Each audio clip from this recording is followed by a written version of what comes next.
Y Sanguichis. Hola amigos, ¿cómo están? Estamos aquí para poder compartir con ustedes una de las obras más importantes que estábamos desarrollando estos días. Vamos a leer algunos cuentos muy importantes que hemos llegado a traducir en quechua y espero que les guste. Puka llaqllayuq hirk'amanta huk karllaqtapin huk munay warmi riqicha tiyaran.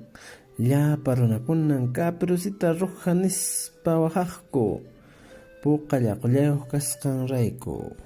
Huk p'unchaysi maman kaprusita nisqataqa sumaq t'antakunata hatumamanman apananpaq kamachisqa. Hatumamanqa malki hukaq larupis kastiyasqa. Mamanqa nisqataq ama imalla kaqtinpas sayananpaq. Ichaqa kay chikachaqa mana kasukusqachu.